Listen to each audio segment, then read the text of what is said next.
Eis-nos uma vez mais,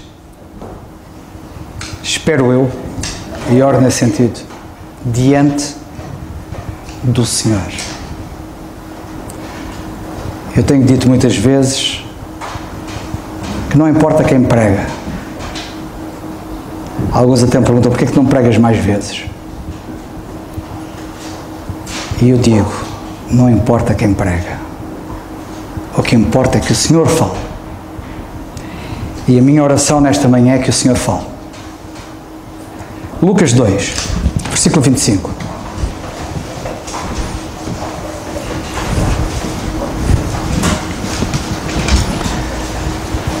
E em Lucas, no capítulo 2 e versículo 25, lemos assim: Havia em Jerusalém um homem cujo nome era Simeão, e este homem era justo e temente a Deus, esperando a consolação de Israel, e o Espírito Santo estava sobre ele. Quero apenas destacar deste versículo: havia um homem, que era Simeão. Eu vou continuar a falar, assim me ajuda o Senhor, sobre um tema que tenho vindo a falar há anos, que é o melhor está para vir. A geração Caleb. Esta série de mensagens que eu tenho vindo a dar visa fundamentalmente ajudar os irmãos mais velhos a eles perceberem que não estão no fim nem perto do fim. Porventura, estão no limiar da maior odisseia espiritual que jamais viveram na sua vida, podendo desfrutar daquilo que nunca desfrutaram com Deus.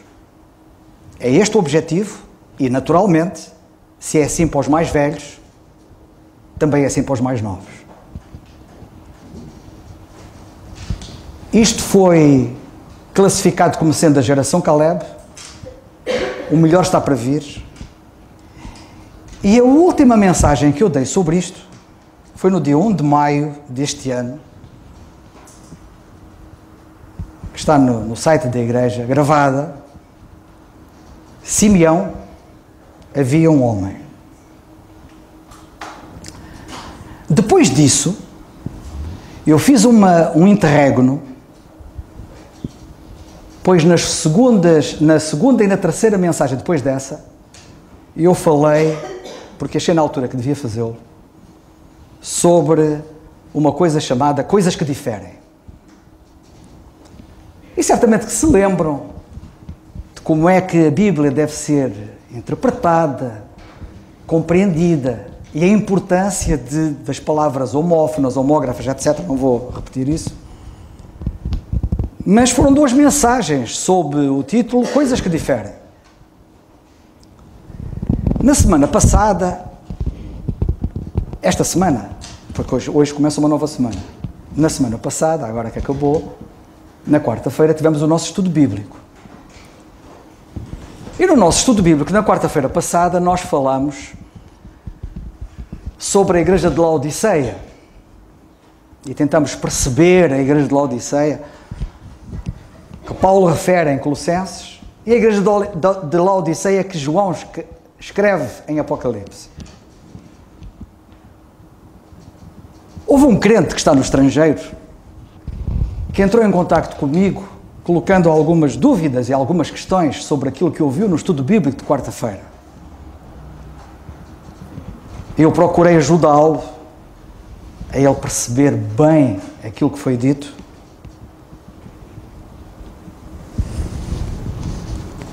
E eu disse-lhe, olha, eu recomendo que tu ouças bem aquele estudo bíblico, aquelas duas mensagens que eu dei no dia 10 de julho e no dia 17 de julho, cujo título era Coisas que Diferem.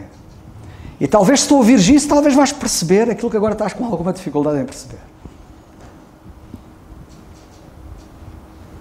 Ele escreveu-me esta manhã e disse-me, eu tinha começado a ouvir, mas não tinha acabado. E agora ouvi. E agora parece que estou a perceber.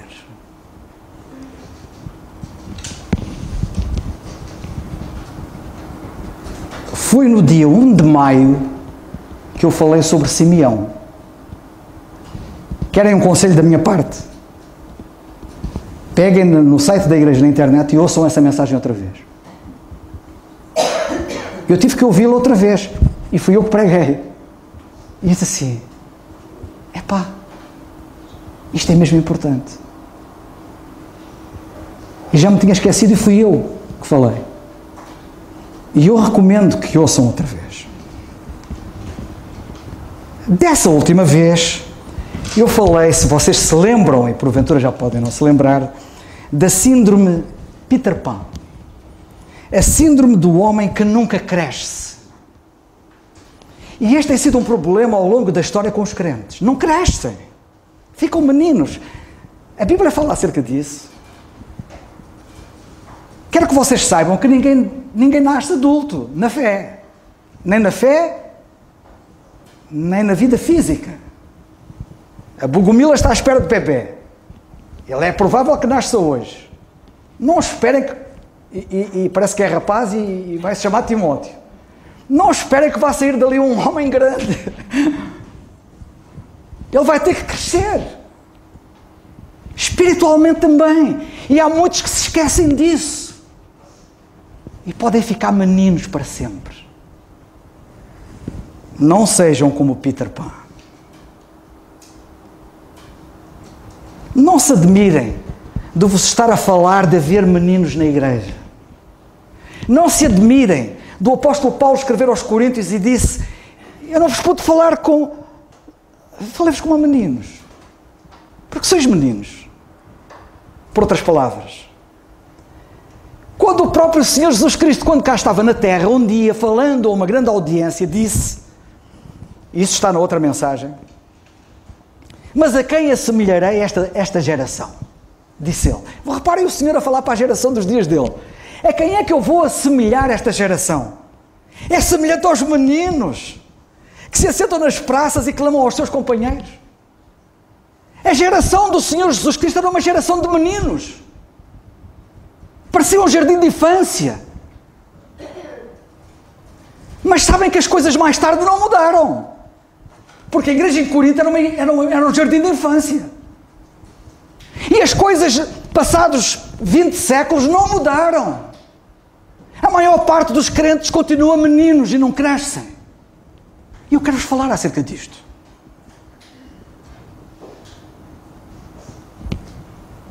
Paulo, escrevendo aos Coríntios, no capítulo 13, versículo 1 da primeira carta, ele disse: eu, irmãos, não vos pude falar como a espirituais, mas como a carnais, como a meninos em Cristo. Eu vou apenas, só para vocês, fazer um refresh aí à vossa mente. Características de meninos. Pensem lá vocês aí. O que é que caracteriza um menino? Quais são as características dos meninos? Olhem, os meninos, entre outras coisas, que elas são muitas, não sabem. Nós precisamos de tempo para saber. A ignorância é gritante. A ignorância de Deus é enorme. A ignorância de vocês próprios é assustadora, porque vocês não se conhecem nem a vocês mesmos. Não conhecem as vossas fragilidades, não conhecem as vossas impossibilidades e não conhecem as possibilidades que tendes e que desperdiçais. Não podem ajudar. Meninos são pessoas que precisam de ajuda. Meninos não ajudam ninguém. E deixai-me dizer que alguns de vocês só atrapalham, porque ajudar não ajudam nada. Sabem porquê? Porque sois meninos. Meninos não conseguem fazer. Se for preciso fazer uma mesa ou uma cadeira, um cozinhado, uma outra coisa qualquer, eles não sabem fazer. Meninos não são consultados. Ninguém vai pedir um conselho a um menino. E alguns, é bom que ninguém se chegue ao pé deles para obter conselhos. Porque conselhos de meninos Eu não recomendo. Meninos não têm força. E alguns de vocês, às vezes, surpreendem-se. Não tenho forças. Perdi as forças, sinto-me fraco. Não será porque sois meninos?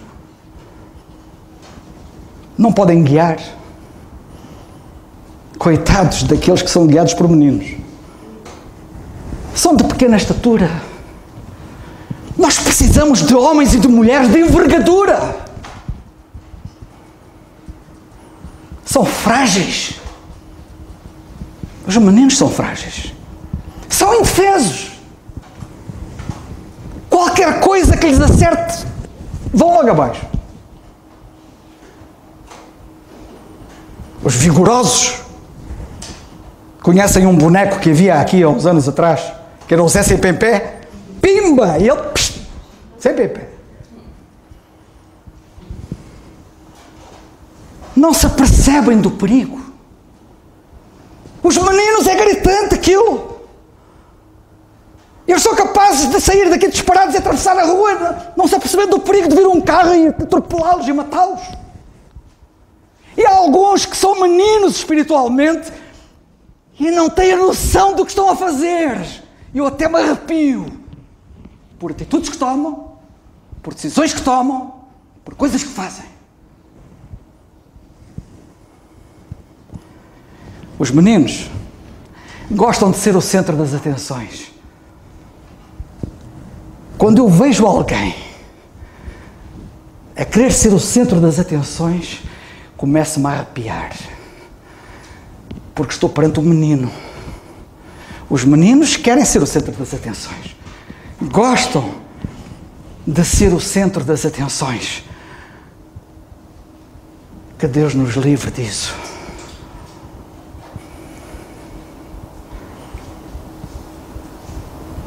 Os meninos gostam de impor a sua vontade. Os pais veem-se aflitos com eles. Eu quero. E é capaz de ir ao supermercado e 1000 vezes diz que quer não sei o quê, um brinquedo qualquer, uma coisa com chocolate. E o pai, não, mas agora não. E a mãe diz, não. E ele insiste.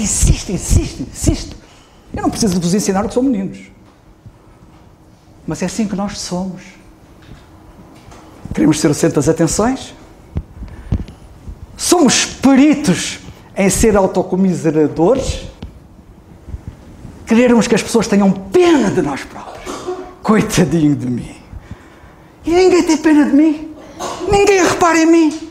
Ninguém olha para mim. Ninguém quer saber de mim. São meninos os que pensam assim.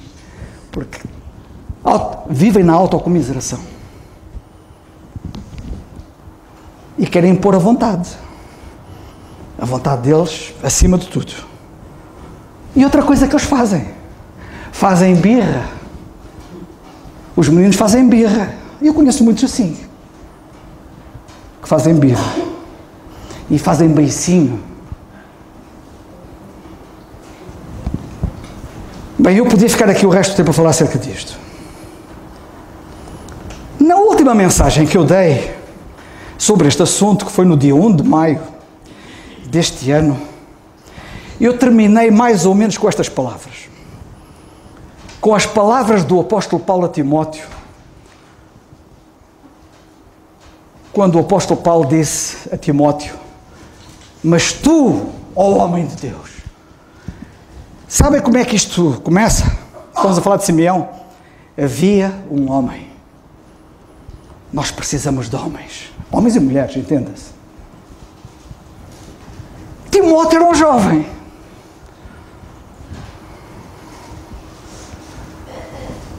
Os coríntios eram adultos. Os da geração do Senhor Jesus Cristo eram adultos. O Senhor Jesus Cristo disse, os da minha geração são meninos. Olha, homens de barbas brancas, meninos. Corinto, tantos crentes lá. Também com barbas brancas, muitos deles. Meninos. E agora eis aqui um jovem. Um menino. Os jovens são meninos. São os nossos meninos.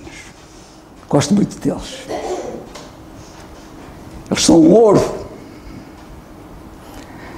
E são os nossos meninos, são frágeis. indefesos, não se apercebem dos perigos tantas vezes. Mas és aqui um jovem, a quem Paulo diz: mas tu, ó homem de Deus, que lição para todos nós. Podemos ser jovens e ser homens, mas podemos ser homens e mulheres e sermos meninos. Que Deus nos guarde. E eu terminei com estas palavras. Porque Paulo disse a Timóteo: mas tu, ó homem de Deus, foge dos desejos da mocidade. E eu terminei assim: o homem de Deus foge daquilo que os outros buscam. O homem de Deus busca aquilo de que todos fogem. Que buscas tu? De que foges tu? Espero que não seja de Deus, nem da palavra de Deus. No Salmo 12, no versículo 1, o salmista disse, eu cito: salva-nos, Senhor, salva-nos, porque faltam homens. Salva-nos, Senhor, porque faltam homens. E quando lemos aqui homens, entenda-se homens e mulheres, com M maiúsculo. Homens benignos. Sabem que, segundo os entendidos, a palavra é mais forte do que benignos, é piedosos. Faltam-nos homens piedosos. Um homem piedoso é alguém que anda com Deus. Aquilo que nós mais precisamos é de andar com Deus. Porque são poucos, disse o salmista, os fiéis. Ninguém se iluda. Não há muitos homens de Deus. Não porque Deus não queira, mas porque as pessoas são loucas. E vocês são capazes de ouvir esta mensagem e sair daqui e continuarem a dizer: eu quero continuar a ser menino. Eu gosto de ser menino. Eu sou Peter Pan. Recuso-me a crescer. É isso que vais ser? É isso que vais fazer? Não quero falar de homens segundo os homens, mas de homens segundo Deus. De homens de Deus. Há tanta falta deles. E agora deixa-me dizer aqui uma coisa. Sabem que esta mensagem, que tem vários capítulos, não porque eu os tivesse colocado, mas porque isto é tão vasto que me tem levado tempo. Eu tenho falado já várias vezes e já vou muito adiante na igreja nas Fontainhas. Quando aqueles irmãos me convidam para falar online, tenho que falar acerca disto. Eu, em parte, vou repisar aquilo que lhes falei a eles. Mas sabem de uma coisa? Vou pôr o pé onde tive o pé antes. E onde agora vi coisas que não vi antes. Quando nós queremos andar com Deus, não somos religiosos. Não repetimos as mesmas coisas. Não somos uma cassete. Quem anda com Deus é uma aventura todos os dias. É sempre tudo de novo. Quem está em Cristo, nova criatura é. Isto aplica-se aqui também. Agora quero que leiam Juízes 13:6, por favor. Vamos pensar um pouco como Deus pensa, está bem? Porque o grande desafio para todos nós é pensarmos como Deus pensa, porque pensar como os outros pensam, toda a gente sabe como é que eles pensam. Pensam errado, mas ainda assim as pessoas têm a mania de insistir em querer pensar como os outros pensam. Não, nós temos que passar a pensar como Deus pensa. Por exemplo, para Deus, o que é um homem de Deus? Eu, se calhar, fosse fazer aqui uma pesquisa, uma sondagem, para ouvir-vos, saber a vossa opinião do que é que vocês entendem ser um homem de Deus, eu não sei o que é que iria ouvir. Mas também não... Eu quero saber o que é que Deus diz. E é isso que vocês devem preocupar. Conhecer Deus. Em Juízes 13:6, lemos assim: então a mulher entrou e falou a seu marido, dizendo... Eis aqui uma mulher que fala com o marido e fala sobre isto. Um homem de Deus veio a mim. O que é um homem de Deus? Como é que ela sabia que era um homem de Deus? O que é que lhe disse a ela que aquilo que ela via era um homem de Deus e não um homem como os outros? Porque ela disse, cuja vista era semelhante à vista de um anjo de Deus. Sabe o que é um homem de Deus? Tem aparência de anjo. Terribilíssima. Mas não lhe perguntei de onde era. Nem ele me disse o seu nome. Um homem de Deus não fala de si. Atenção, hein? Criança gosta muito de falar de si. Menino, homem de Deus não fala de si. Ok. Estamos entendidos? Sabem que é um homem de Deus? Abram a Bíblia em Atos 6, por favor.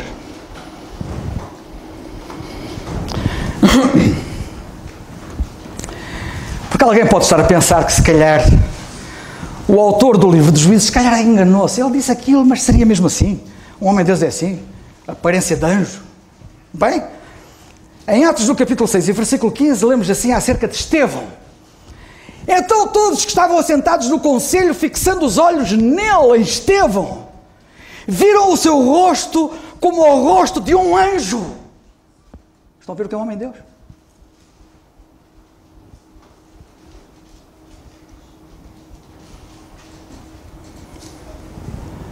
E agora deixem-me fazer uma pergunta, para sermos ajudados. O que é que caracteriza o rosto de um anjo? O que é que caracteriza a face de um anjo? Primeiro, luz e sabedoria. É o que caracteriza a face de um anjo. Quando nós lemos acerca de Moisés no Velho Testamento, no livro de Êxodo, no capítulo 34, versículos 29 a 35, e depois o apóstolo Paulo até faz referência a ele, na segunda carta aos Coríntios, no capítulo 3, no versículo 7, e faz referência ao rosto de Moisés. E quer Êxodo 34, versículos 29 a 35, quer na segunda carta aos Coríntios, capítulo 3, versículo 7, nós lemos acerca do rosto dele, que a pele do rosto dele resplandecia. Rosto de anjo.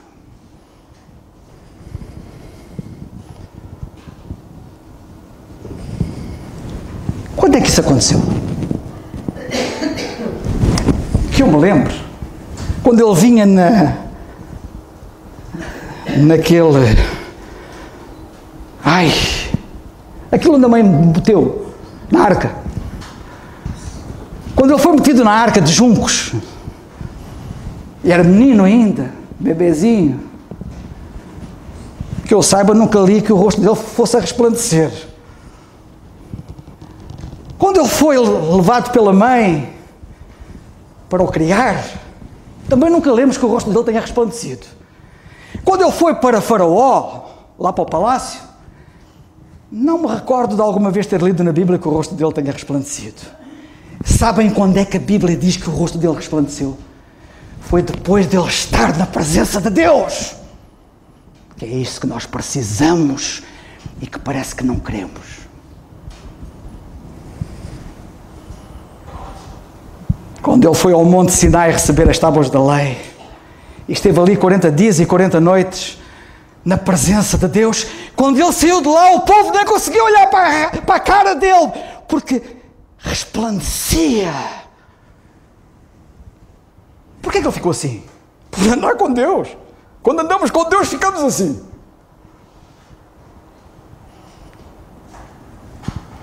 É curioso que os outros notaram isso. Moisés nem tinha consciência disso. Moisés saiu normalmente lá do monte, chegou cá abaixo, nem se percebeu que o rosto dele estava como estava, não é? Mas os outros é que disseram.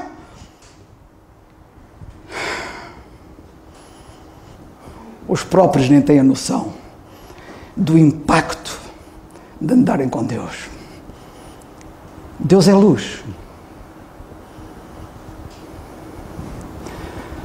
O que é que caracteriza a face de um anjo? Luz. Por que o que caracteriza a face de um anjo é a luz? Porque estão na presença de Deus, irmãos. Os anjos estão na presença de Deus. E quem lá vai à presença de Deus fica assim. As pessoas ficam assim, como Deus. Parecem-se com Deus. Pensam como Deus. Falam como Deus. Eu queria dizer mais coisas, mas fico por aqui. Um dia Jacó, depois de muitos anos sem estar com o seu irmão Esaú, encontrou-se com ele. E quando o encontrou disse: vejo o teu rosto como o rosto de Deus.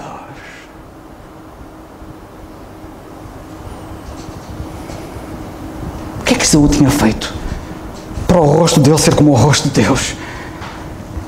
Revelou graça ao seu irmão, que é o que Deus faz comigo e convosco.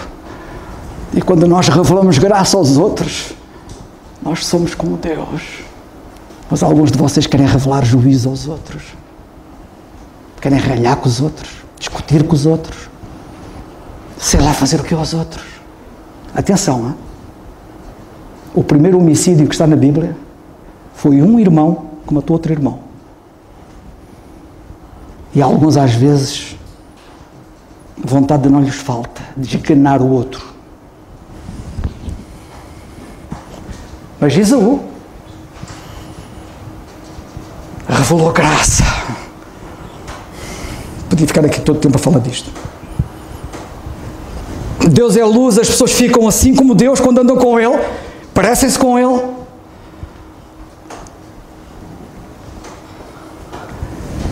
Vocês já algum dia tinham reparado como é que a Bíblia descreve um dos anjos que estava no túmulo do Senhor Jesus Cristo, quando o Senhor ressuscitou?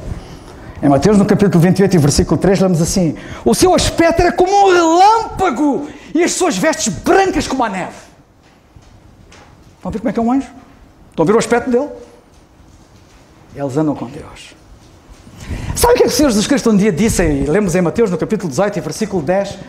Sabe o que é que ele um dia disse? Que os anjos nos céus sempre veem a face do meu Pai. Os anjos no céu, disse o Senhor, veem sempre a face do meu Pai. Será de admirar encontrarmos um anjo como Deus? Não admira ficarem como Ele. Irmão, irmã, querido irmão e querida irmã, e todos vocês são meus queridos irmãos e irmãs, sem exceção. Não queres ficar como Deus? Não queres ter o rosto como um anjo?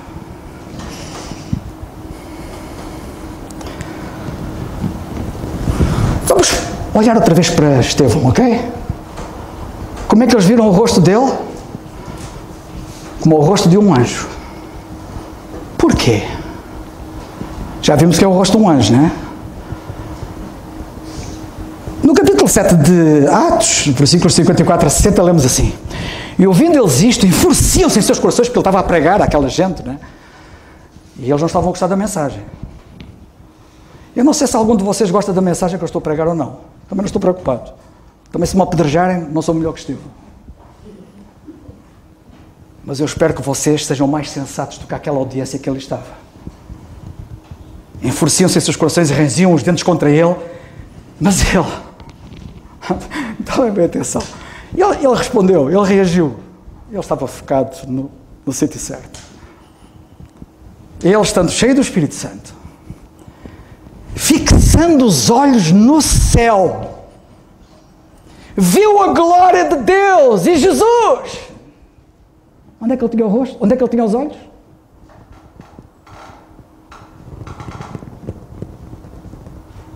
E disse: eis que vejo os céus abertos, eis que vejo o Filho do Homem. É de admirar o rosto dele ficar como de um anjo? Acham? Com uma visão destas, de um homem que andava assim. Mas eles gritaram com grande voz, taparam os seus ouvidos. Não tapem os ouvidos, por favor. Simeão quer dizer aquele que ouve. Ele era um homem. Existia um homem, que era Simeão, porque é aquele que ouve. E eu acho que falei nisso na outra mensagem, vocês depois ouçam, eu aconselho-vos a ouvirem.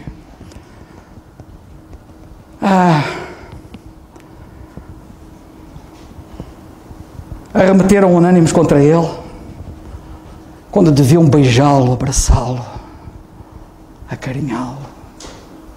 Fariam o que seria feito a Deus. E ao fazerem o que estavam a fazer aquilo ao Senhor.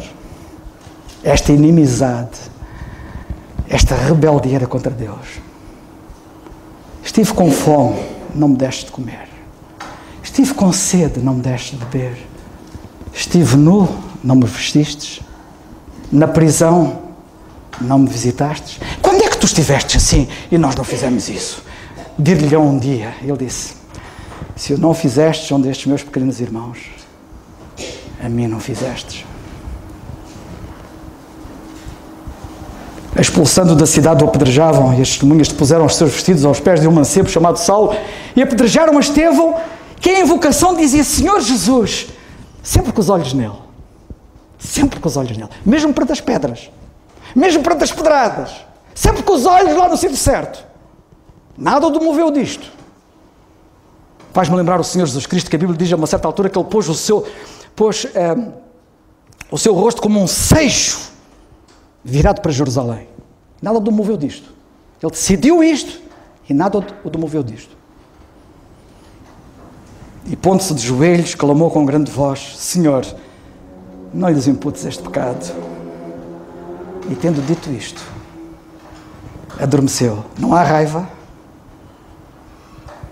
não há rancor, não há mágoa, não há vingança. Há oração por eles, por aqueles que lhes estavam a fazer mal. Em Eclesiastes, no capítulo 8, versículo 1, eu vejo-me aflito. Vocês vão buscar, eu tenho que acabar isto hoje. Esta parte. Só mais um bocadinho. Em Eclesiastes 8, lemos assim: quem é como o sábio? Quem sabe a interpretação das coisas? O rosto de um anjo fala de luz e de sabedoria. Quem sabe a interpretação das coisas? Quem é como o sábio? Sabem, e o pregador, que escreve o livro de Eclesiastes, que é assim chamado o livro de Eclesiastes, o livro do pregador, quando ele pergunta quem é como o sábio e quem sabe a interpretação das coisas, ele responde. E sabem como é que ele diz? Diz assim: a sabedoria do homem faz brilhar o seu rosto. Sabem o que é que faz brilhar o rosto? Sabedoria. Comparemos com Atos 6, 13 e 10, com Estevão. Lemos assim: escolhei, pois, irmãos, dentre vós, 7 varões de boa reputação, cheios do Espírito Santo e de sabedoria. Quem era um deles? Estevão.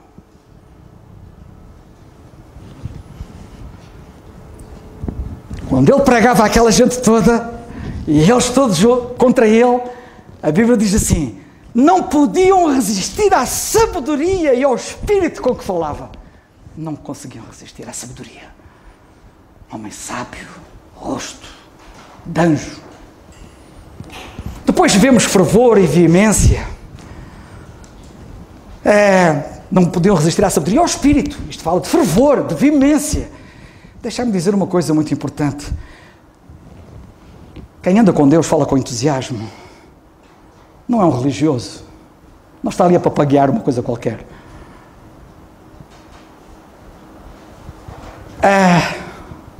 Eu não consigo ver um anjo a não falar sem entusiasmo. Não sei se vocês sabem o que quer dizer entusiasmo. Etimologicamente. Cheio de Deus. Uma pessoa entusiasta é uma pessoa cheia de Deus. O apóstolo Paulo orou por entusiastas, para que nós fôssemos cheios da plenitude de Deus. Efésios capítulo 3, parte final do capítulo.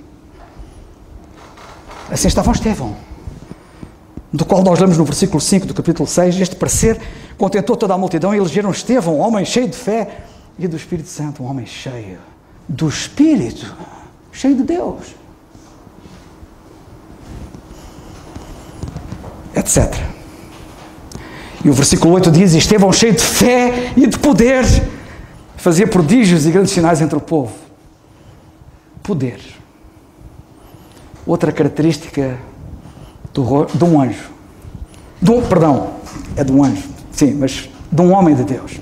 Em Juízes 13:6, eu vou ter que acelerar um bocadinho.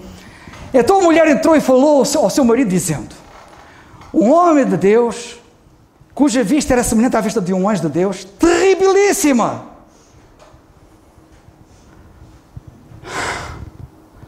Aquilo impunha respeito. Poderes. O Salmo 103, versículo 20, diz assim: bendizei ao Senhor, anjos seus, magníficos em poderes. Sabem que a Bíblia fala muito da força dos anjos. Eles têm muito mais força que um homem. Um só anjo derrota um exército. Que cumpris as suas ordens, magníficos em poder, que cumpris as suas ordens, obedecendo à voz da sua palavra. E nós lemos na Bíblia que os anjos, quando pregam, e no livro do Apocalipse, capítulo 14, temos ali um anjo a pregar, e a Bíblia diz que esse que pregava o Evangelho Eterno, ou que vai pregar o Evangelho Eterno, diz a Bíblia que ele fazia isto com grande voz.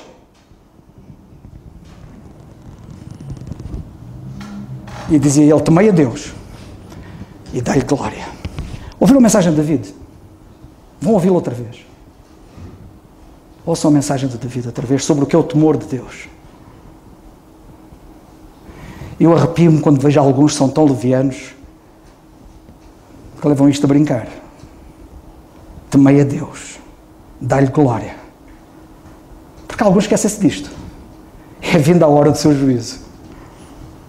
E adorei aquele que fez o céu e a terra e o mar e as fontes das águas. Outro pormenor do homem de Deus. Perdão, dos anjos. Que é o homem de Deus. Tem o rosto de um anjo. Paz, serenidade. Nós falamos muito da nossa Helena, quando partiu para o Senhor. Serena. E eu parece que estou a ouvir Estevão sereno, mesmo apesar das pedradas. Morreu a pedrada. Sereno. Eu acho que nós precisamos de fazer uma oração. Há uma oração que é a oração-chave. Em Lucas 9:29, acerca do Senhor Jesus Cristo, lemos isto. E estando ele orando, o Senhor transfigurou-se a aparência do seu rosto.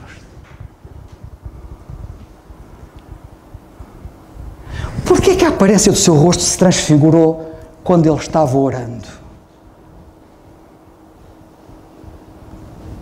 Porque quando nós oramos, entramos na presença de Deus.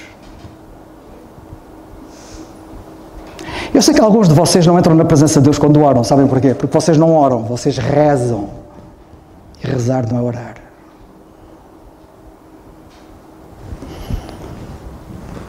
A desobediência escurece o rosto. Se andar com Deus nos faz o nosso rosto resplandecer, quando desobedecemos a Deus e não queremos saber daquilo que Ele diz, o nosso rosto fica obscurecido.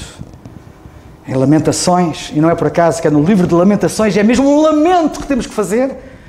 Jeremias, o profeta chorão, chorando por causa dos pecados do povo de Israel e a teimosia de não quererem andar com Deus, disse: os seus nazireus. Ele está a falar de nazireus. Os nazireus eram homens de Deus, hein? Eram mais alvos do que a neve.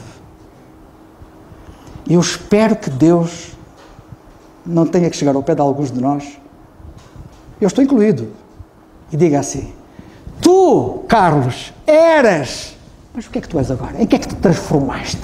Em que é que tu te tornaste quando tu eras? Vocês não têm as coisas como um dado adquirido. A fé de ontem fica lá, ontem. Hoje é uma nova conquista, hoje é uma nova batalha. Os seus nazireus eram mais alvos do que a neve, eram mais brancos do que o leite, eram mais roxos de corpo do que os rubis, mais polidos do que a safira. Mas agora, ai, até tremo, escureceu-se o seu parecer mais do que o negrume.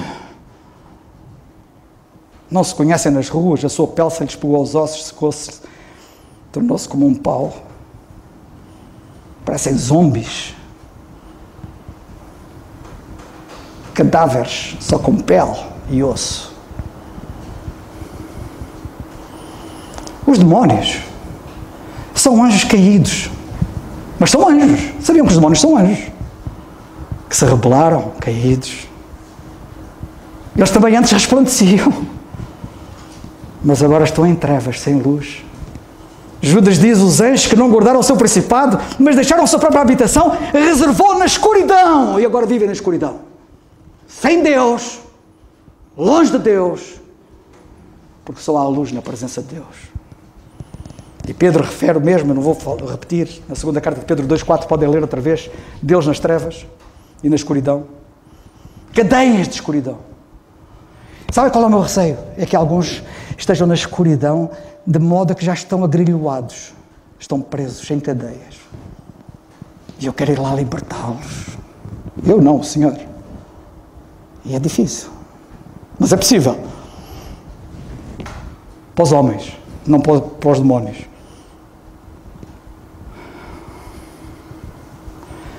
Depois, sobre os homens de Deus, no livro de Jó, nós lemos assim no capítulo 29, versículo 5. Quando o Todo-Poderoso ainda estava comigo e os meus meninos em redor de mim. Isto é que é trágico. Sabe qual é uma das características dos meninos? Vivem em torno dos homens, quando deviam viver em torno de Deus. Epá, não faças depender a tua fé dos outros.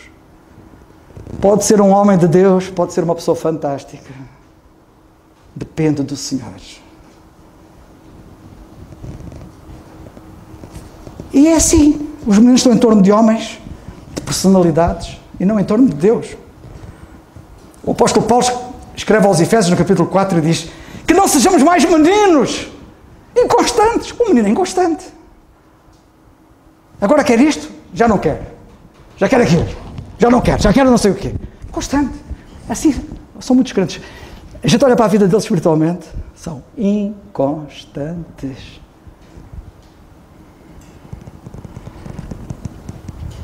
Não posso falar mais. No Salmo 34, versículo 11, o salmista disse: vinde, meninos, ouvi-me, e eu vos ensinarei o temor do Senhor. Ouçam a mensagem de David. Ele falou nisto. Simão é aquele que ouve.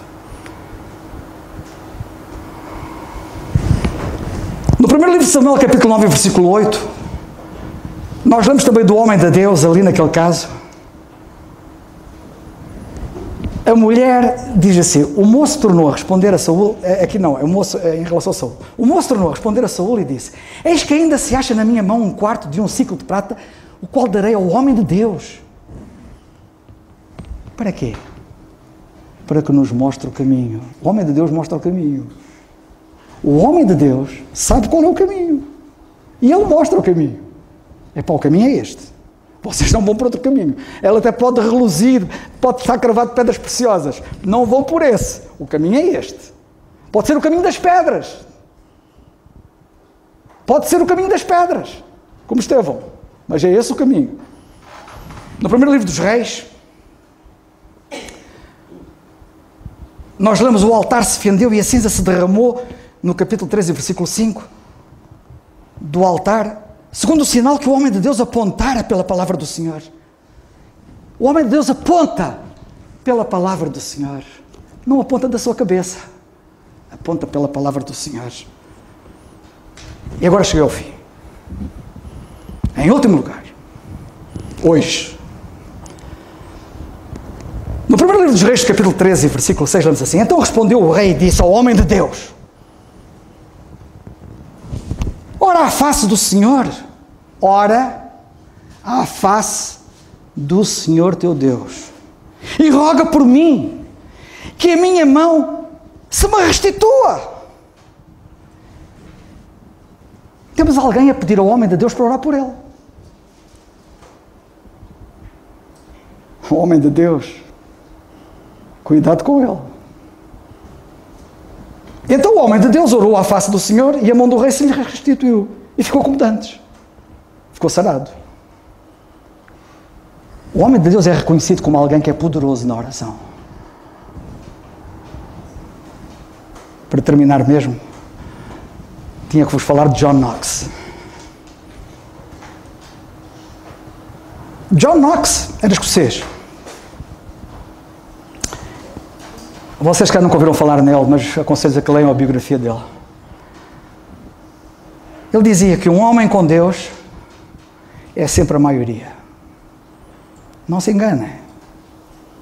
Não pensem que se tiverem a apoiar-vos uma série de pessoas, podem ser a maioria, que eles são a maioria.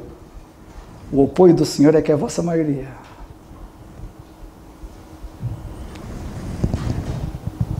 Ele, além de pregar e ser forte na pregação, tinha uma forte vida de oração. E certa vez, a rainha escocesa, a rainha Mary, da Escócia, que era católica, disse que temia mais as orações de John Knox do que de um exército.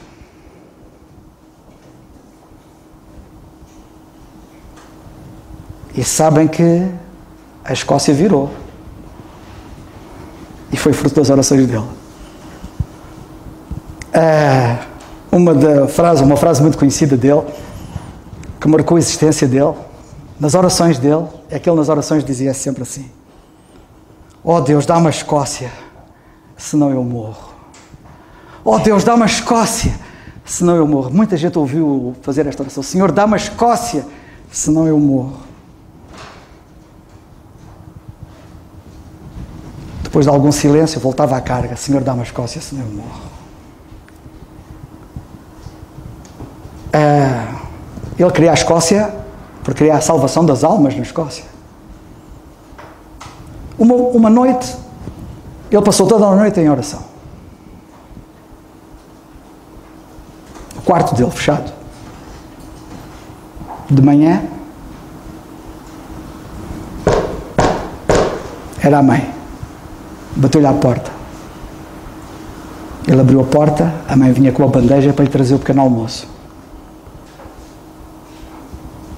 Sabem como é que ele saudou a mãe? Quando ele viu a mãe, quando abriu a porta e viu a mãe, ele não disse assim: bom dia, mãe! Tenha um bom dia, mãe! Nada disso! Sabem qual foi a saudação dele? Mãe, esta noite Deus deu-me a Escócia! Esta noite Deus deu-me a Escócia. Eu tenho orado por vós e vou continuar a orar, não vou desistir.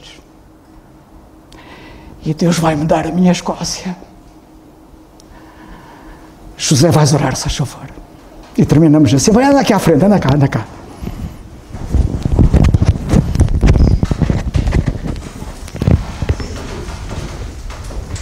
Se quiseres dizer alguma coisa, diz.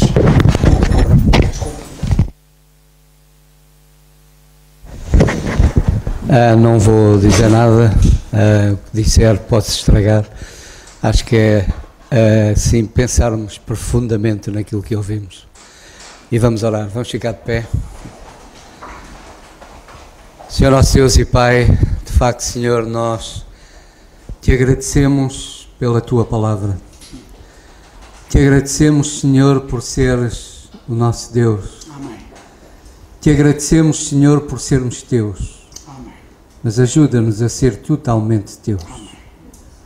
Toda a nossa vida, tudo aquilo que somos, sejamos totalmente teus e sejamos usados por ti, para a tua glória e para a bênção daqueles que estão à nossa volta.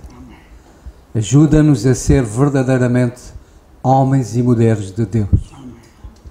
Pai amado, agradecemos pelo teu servo, continua, Senhor, a usá-lo e também, Senhor, usa cada um de nós. Que verdadeiramente sejamos instrumentos usados nas tuas mãos. Ajuda-nos a não sermos apenas ouvintes, mas que a tua palavra seja uma realidade, seja visível em cada um de nós. Pai amado, obrigado por este tempo tão precioso na tua presença. Continua conosco e ajuda-nos a viver este dia ainda para a tua glória e para a bênção daqueles que estão à nossa volta. Obrigado, pois, pela tua palavra E, Senhor, ajuda-nos a amar a Tua Palavra. Amém. A crescermos no conhecimento da Tua Palavra e assim conhecemos-te a Ti, o Deus tremendo que nós temos.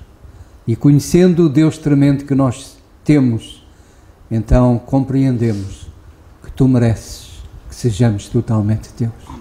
Obrigado, pois, por tudo, agradecidos no nome que é sobre todo o nome, no nome do Senhor Jesus.